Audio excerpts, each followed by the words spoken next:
राधे दोस्तों, कैसे हैं आप सब। मैं बिल्कुल ठीक हूँ। राधा के संसार में आप सभी का स्वागत है। दोस्तों, आ गया है श्रावण मास और अभी पार हुआ हम लोग का क्या, दीप शयनी एकादशी, जो प्रभु श्री हरि विष्णु शयन में गए हैं। 4 महीने के लिए शुरू हो गया है चतुर्महीना। अभी क्या एकादशी आ रहा है उसके लिए वीडियो है। अभी सामने आ रहा है कामिका एकादशी व्रत।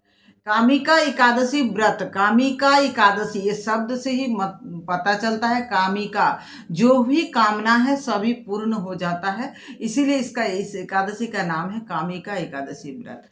ये कामिका एकादशी व्रत अपने आप में बहुत महत्वपूर्ण है। इस व्रत को करने से अश्वमेध यज्ञ करने का फल मिल जाता है। तो ये कामिका एकादशी व्रत कब है, इसका विधि क्या है, इसका पूजन कैसे करें और इनमें क्या क्या सामग्री लगेगा, पारण कब है, क्या क्या शुभ मुहूर्त बन रहा है और कब हो रहा है कामिका एकादशी, कब शुरू कब अंत, पूरा वीडियो है, एकदम डिटेल्स बताएंगे। आप लोग इस वीडियो का अंत तक देखिए बिना स्किप किए। चैनल में नए हैं तो चैनल को जरूर सब्सक्राइब कर लीजिएगा।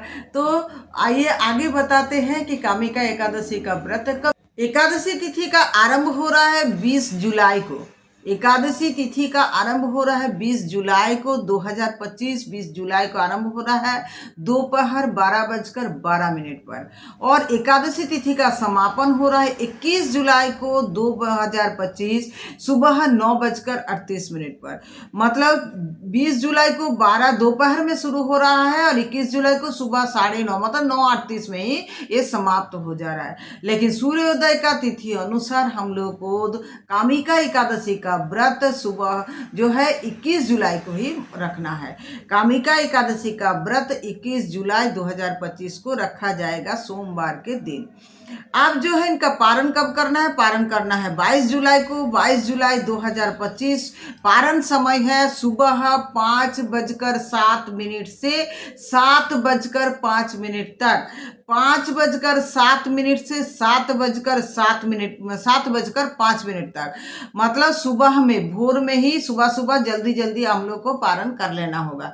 5:07 से 7:05 तक सुबह, कब, 22 जुलाई को पारण का समय है। और जो त्रयोदशी का व्रत करते हैं, मतलब जो भगवान भोलेनाथ का त्रयोदशी पूजन या जो प्रदोष व्रत बोला जाता है व्रत करते हैं, उनको भी 22 जुलाई को ही व्रत रखना होगा। तो अभी जो है ये कामिका एकादशी व्रत के विषय में हम वीडियो बना रहे हैं। अब आपको कामिका एकादशी का व्रत करने के लिए क्या क्या सामग्री जरूरी होगा। सबसे पहले आपके घर में भगवान श्री हरि विष्णु, माता लक्ष्मी का विग्रह, फोटो जो भी होगा, और आपको चाहिए पीले फूल, फल और मिठाई में आप घर से बनाइए। दूध से बना हुआ मिठाई, आप घर बाजार में खरीदा हुआ मिठाई को यूज एकादशी की तिथि में नहीं करना चाहिए। आप अगर घर से बनाते हैं तो ठीक है, नहीं तो आप गुड़ यूज कर सकते हैं मीठा में। उसके बाद आप तुलसी दल चाहिए। जो तुलसी दल आप एक दिन पहले से तोड़ लीजिएगा। मैंने जब एकादशी तिथि शुरू नहीं हुआ, 10वीं तिथि को ही आपको तुलसी दल तोड़ के रखना है, क्योंकि एकादशी द्वादशी को तुलसी दल नहीं तोड़ा जाता। धूप दीप कपूर चाहिए आपको आरती करने के लिए, पूजन करने के लिए। पंचामृत चाहिए, दूध, दही, घी, मधु और शर्करा। और चंदन चाहिए आपको, श्वेत चंदन लेना पड़ेगा। श्वेत चंदन या पीला चंदन आप यूज कर सकते हैं। कुमकुम, अक्षत लेना होगा। अक्षत में आप जो लोग एकादशी के दिन अक्षत में चावल यूज कोई करते हैं, बोलता है खाने में मना है, पूजा में मना नहीं है। हम एकादशी के दिन चावल का अक्षत यूज नहीं करते। हम उस दिन संकल्प जो है फूल से करते हैं। तो हम फूल और कॉइन, पैसा जो बोला जाता है, सिक्का, वही लेकर के हम जो है एकादशी का संकल्प करते हैं। उसके बाद आपको एकादशी का व्रत कथा का एक पुस्तक जरूरत होगा और पारण के लिए आप जो भी भोजन सामग्री जो करेंगे तो उसका भी आप पहले से जुगाड़ करके रख सकते हैं। एकादशी पूजन के लिए आपको क्या करना होगा। सबसे पहले सुबह जल्दी उठ, एकादशी का पहले पूजा आपको 10वीं के दिन से शुरू होता है। 10वीं के दिन आपको ठीक से सुबह सुबह नहा के भगवान का पूजन करके शुद्ध सात्विक भोजन बनाना है। अगर आप भगवान को भोग लगाते हैं तो भोग लगा के आपको वही शुद्ध सात्विक भोजन पाना है। पूरे दिन भगवान का नाम जप करके रहना है और पूर्ण ब्रह्मचर्य का पालन करना है और घर में भी शुद्ध भोजन बनाना है। खाली आप अकेला एकादशी अगर घर में करते हैं, पूरा कूड़ा घर को भी शुद्ध भोजन ही देना है दशमी के दिन। दशमी के दिन भी चावल नहीं खाया जाता। अगर एकादशी तिथि का प्रारंभ हो जाता है दशमी के दिन तो चावल नहीं खाना चाहिए। उस दिन भी आप शुद्ध जैसे आटा का बना हुआ सामान शुद्ध भोजन बना करके आप ग्रहण कर सकते हैं। और अगर एकादशी तिथि प्रारंभ नहीं हुआ तो आप चावल ग्रहण कर सकते हैं। मैंने आपका खाने जैसे इस बार भी 12:12 पर एकादशी प्रारंभ हो रहा है 20 जुलाई को, तो आप उससे पहले अगर चावल भोजन कर सकते हैं शुद्ध भोजन बना करके तो आप कर सकते हैं। और नहीं तो अगर आप लेट भोजन करते हैं तो आपको फिर मैदा आटा ये सब बना करके खाना होगा। और आपको एकादशी के दिन सुबह जल्दी उठना है, पानी में थोड़ा गंगा जल मिला लीजिए और उसके बाद नहाइए।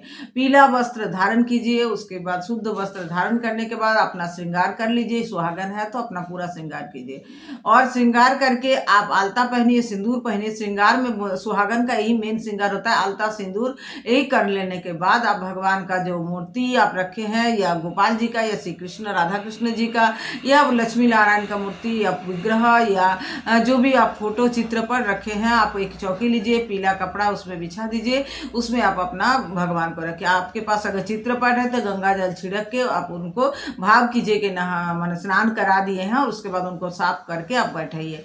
सुंदर सा फूलों का हार पहनाइए। अगर आपके पास विग्रह है तो आप उनको पंचामृत से स्नान कराइए। उसके बाद शुद्ध वस्त्र पहनाने का सेवा है तो वस्त्र पहनाइए, आसन में बैठाइए, माला पहने। भगवान श्री हरि विष्णु के चरणों में तुलसी पत्ता जरूर अर्पण करना होता है। तो श्वेत चंदन माने लकड़ी वाला जो चंदन होता है, चंदन पीस के आप उन तुलसी पत्ता के साथ उनको अर्पण कीजिए। चंदन जरूर अर्पण कर, पीले फूल से उनका पूजन कीजिए। माता लक्ष्मी को भी चंदन अर्पण कीजिए, सिंदूर अर्पण कीजिए और चुन्नी अर्पण कीजिए। पीले फूल से उनका भी पूजन कीजिए। फल सामग्री आप जो भी मीठा फल सामग्री आप व्यवस्था किए हैं भोग में लगाइए। सबसे पहला इंपॉर्टेंट बात जो होता है, जब आप पूजन शुरू कीजिएगा, माने सब भोग लगाने के सब रखिएगा सामने और फिर पूजन शुरू कीजिएगा, तब आप हाथ में जल लेकर के, फूल लेके, आप सुपारी भी ले सकते हैं हाथ में, फूल सुपारी जल ये सब लेके आप संकल्प कीजिए कि मेरा नाम ये है, मैं यहाँ रहती हूँ, आज ये तिथि है और मेरा गोत्र ये है, मैं आज जो है कामिका एकादशी का व्रत कर रहा हूँ या कर रही हूँ। मुझे प्रभु ये व्रत पूरा करने का शक्ति दीजिए और आपका व्रत हम बिना बाधा के पूरा कर सके और मेरा ये संकल्प पूरा हो सके, मेरा व्रत पूरा हो सके, आप मुझे कृपा कीजिए। उसके बाद आप जितना भी मंत्र जानते हैं प्रभु श्री हरि विष्णु को प्रसन्न करने के लिए मंत्र पाठ कर सकते हैं। लेकिन उससे पहले हम लोग का हिंदू धर्म में नियम है कि पंचदेव का पूजन करना चाहिए। पंचदेव में आता है श्री गणेश जी, उसके बाद सूर्य देव जी, विष्णु जी, उसके बाद महादेव जी और दुर्गा जी, सबका आप पूजन कर लीजिए। विष्णु जी का फिर विष्णु चालीसा, कृष्ण चालीसा, राधा कृपा कटाक्ष, राधा चालीसा, भागवत पाठ, गीता पाठ, रामायण पाठ, सुंदरकांड पाठ, आप इतना सारा जो ग्रंथ है उसमें से आपको जो भी समय, जितना समय है आप उस हिसाब से ग्रंथ पठन कर लीजिए। ग्रंथ पठन जब आपका हो जाएगा उसके बाद आप क्या कीजिएगा, आप थोड़ा देर वहाँ बैठिए और वहाँ बैठ करके आप अपना गुरु दीक्षा हो गया है तो गुरु मंत्र का जप कीजिए। गुरु दीक्षा नहीं हुआ है तो महामंत्र हरे कृष्ण कृष्ण कृष्ण हरे हरे, हरे राम राम राम हरे हरे, इस मंत्र का आप जप कर सकते हैं। तो इस मंत्र का आप जप कर लीजिए। उसके बाद जैसे आपका जप पूरा हो जाएगा, पूजा पूरा हो जाएगा, आप थोड़ा देर के लिए उठिए और भगवान को भोग लगाने के लिए थोड़ा 20 मिनट 15 मिनट समय रखिए। उसके बाद आप भोग उठा सकते हैं। आप भोजन प्रसाद जो आप दिए हैं फल का, वो फल ग्रहण कर सकते हैं। एकादशी के दिन फल ही खाना चाहिए। उस दिन पंच अनाज जो बोला जाता है, चाल, गेहूं, जौ, तिल, ये सब जो है, सरसों, ये सब ग्रहण नहीं करना चाहिए। पंच अनाज में आता है तो इसको ग्रहण नहीं करना चाहिए। तो ये सब आप ग्रहण मना कीजिए, आप फलाहार करके रहिए। आप अगर फलाहार, शुद्ध फलाहार से केवल आपका शरीर नहीं चलता, प्रॉब्लम है आपको, तो आप जैसे कुट्टू का आटा का लोग पूरी बनाता है, साबूदाना का बनाता है, बहुत कुछ बनाने के लिए बहुत कुछ होता है, आप वो सब बना के सेंधा नमक से आप खा सकते हैं। और घर में परिवार में अगर सब कोई व्रत नहीं करता तो उन लोग को शुद्ध भोजन बना के सबको दीजिए, लेकिन चावल उस दिन बिल्कुल नहीं बनाएगा, क्योंकि एकादशी के दिन चावल का भोजन करना को पाप माना जाता है, पाप किया होता है।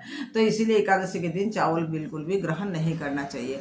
आप अगर एकादशी व्रत कर रहे हैं तो आपको कुछ चीज़ है जो बिल्कुल भी वर्जन करना चाहिए। जैसे अपशब्द नहीं बोलना है, क्रोध नहीं करना है, किसी का अपमान नहीं करना है, घर में आए हुए अतिथि का अपमान नहीं करना है, और उसके बाद मांस मदिरा भक्षण नहीं करना है, प्याज लहसुन भक्षण नहीं करना है, तामसिक कोई भी चीज़ का भक्षण नहीं करना है, कोई भी नशा नहीं करना है। उसके बाद आपको कोई भी, जैसे होता है ना, आप स्क्रॉल करते करते देख रहे हैं यूट्यूब में रील्स, उसमें भी गंदे सीन का कुछ कुछ आते रहता है। कहीं भी फेसबुक देखिए, यूट्यूब देखिए, आजकल कोई लिमिट तो है नहीं लोगों का वीडियो बनाने का, तो उसमें भी आप जैसे है वैसा वैसा सीन आपके नज़र में आए तो ऐसा आप ना कीजिए। आप अगर फ़ोन चलाते हैं, देखते हैं, तो आप भगवान का भजन सुनिए, यूट्यूब में भागवत कथा सुनिए, क्योंकि ज़्यादा से ज़्यादा घर में उस दिन नाम कीर्तन भजन ही होना चाहिए, जिससे आपका घर पॉजिटिविटी से भर जाए। घर में सुगंध फैला के रखिए। ऐसे दिन भर बीतने के बाद जब शाम होगा, शाम में आप फिर से एक बार शुद्ध जल से नहा लीजिए, या जैसे आप नहीं नहा सकते तो कम से कम कमर तक धो लीजिए, शुद्ध वस्त्र पहनिए। वस्त्र पहनने के बाद भगवान को फिर से धूप दीप से आरती कीजिए, भगवान का पूजन कीजिए, भगवान को भोग लगाइए। भोग लगाने के बाद जो आज भर का दिन भर का जो आपका व्रत का फास्टिंग था पूरा हुआ, भगवान को धन्यवाद दीजिए। कुछ भी अपराध हो गया तो उनके लिए भगवान से क्षमा याचना कर लीजिए, और क्षमा याचना करने के बाद आपका आज का एकादशी व्रत का जो है पूरा होता है। दूसरे दिन आपको पारण करना होता है। तो दूसरे दिन जब आप पारण कीजिएगा, सुबह में जो पारण समय, हर एकादशी का पारण समय होता है, तो सुबह में पारण समय के अनुसार आप सुबह में उठ के भगवान को पूजन वूजन करके आप पारण कीजिए। और पारण में भगवान को प्रसाद में जो आप तुलसी पत्ता अर्पण करते हैं, तो तुलसी पत्ता सबसे पहले अर्पण कीजिए, उसके बाद शुद्ध भोजन बना के आप खाइए। आप उसमें अगर आप जैसे एकादशी को फलाहारी करते हैं, चावल छोड़े हैं, तो आपको द्वादशी के पारण में चावल जरूर ग्रहण करना चाहिए, क्योंकि चावल ग्रहण करने से एकादशी का पारण पूर्णता पाता है। तो आपको चावल ग्रहण अवश्य करना चाहिए। तो ये था एकादशी व्रत का कुछ नियम। ये 2025 सावन महीना का जो कृष्ण पक्ष वाला एकादशी जो ये है कामिका एकादशी, जो हम लोग को 20 जुलाई को करना पड़ेगा। कुछ शुभ मुहूर्त बनता है एकादशी को, कुछ शुभ मुहूर्त करना है, जिसमें पूजा करने से आपको बहुत अच्छा फल मिलेगा। वो शुभ मुहूर्त क्या क्या है? एक शुभ मुहूर्त आ रहा है ब्रह्म मुहूर्त, जो 21 जुलाई को सुबह 4:26 से 5:10 तक है। एक मुहूर्त आ रहा है अभिजीत मुहूर्त, जो 11:58 से होकर के 12:50 अपराह्न तक। और एक होता है अमृत सर्वोत्तम मुहूर्त, जो 5:36 से 7:19 तक है। 9:02 से लेकर के 10:45 तक भी एक शुभ उत्तम मुहूर्त है। एक अमृत सर्वोत्तम मुहूर्त है, जो सुबह 5:36 से 7:19 तक है। और एक शुभ उत्तम मुहूर्त है, जो 9:02 से लेकर 10:45 है। तो आप अगर सुबह ब्रह्म मुहूर्त में उठ करके पूजा नहीं कर पाते हैं, तो आप ये जो मेन मुहूर्त है, जो 5:36 से होकर 7:19 सुबह में, और 9:02 से 10:45 तक, इतना समय में आप पूजन करेंगे तो आपका पूजा उत्तम फल प्रदान करेगा। तो आप अच्छा से एकादशी का व्रत कीजिए, और अपने परिवार में सबको एकादशी का व्रत करने के लिए उत्साही बनाइए। अपने आस पड़ोस में सबको भगवान के नाम का जो है प्रचार कीजिए, भगवान के कथा का नाम का प्रचार कीजिए। जितना आप धर्म का प्रचार करेंगे, ज्ञान का दान करेंगे, उतना ही आपका कोई भी व्रत, कोई भी कर्म आपका फलदायी होगा। तो राधे राधे दोस्तों, कैसे लगा ये वीडियो? ये वीडियो अगर अच्छा लगा है तो आप मेरे चैनल राधा की संसार को सब्सक्राइब कर लीजिए, और चैनल को सब्सक्राइब कर लीजिएगा, और लाइक और शेयर जरूर कीजिएगा। तो खुश रहिए, प्रसन्न रहिए, आनंदित रहिए, झूम के बोलिए राधे राधे।